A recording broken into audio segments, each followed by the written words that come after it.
rain pooling on the seat. The keys were in the ignition, the engine still warm. His phone was on the passenger seat, screen cracked, no missed calls. Claire called 911. The dispatcher asked her to stay in her car, but she couldn't. She got out, shouting Mark's name into the storm, her voice swallowed by the thunder.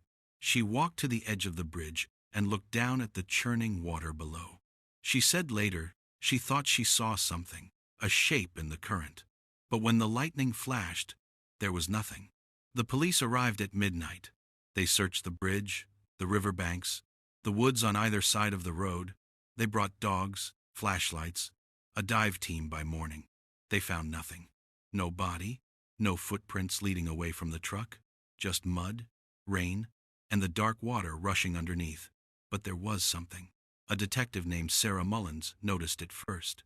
There were muddy boot prints leading from the truck, not toward the river, but back toward the road, heading in the direction of the Ellison house.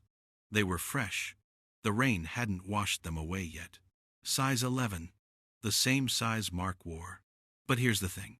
The prints stopped abruptly about 50 yards from the truck, right in the middle of the asphalt, as if whoever made them had simply ceased to exist. Detective Mullins asked Claire if she'd seen anyone else on the road that night. Claire hesitated. Then she said no. But her hands were shaking. The search continued for 10 days. Volunteers from town combed the forest, checked abandoned buildings, dragged sections of the river. The local news ran stories every night.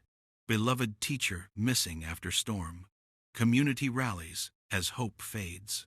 Mark's photo was everywhere, his kind eyes staring out from telephone poles and grocery store bulletin boards. Claire did interviews, pleading for anyone with information to come forward.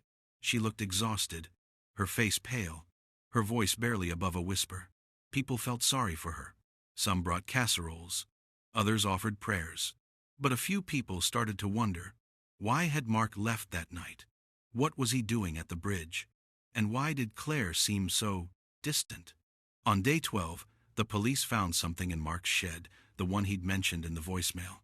It was a metal lockbox, buried under a tarp and a pile of old tools. Inside were photographs, dozens of them, all of the same woman. Dark hair, sharp features, a medical ID badge clipped to her scrubs.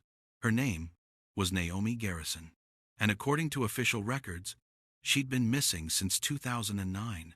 Asterisk, asterisk, 22, 35-0, the investigation deepens. Asterisk, asterisk.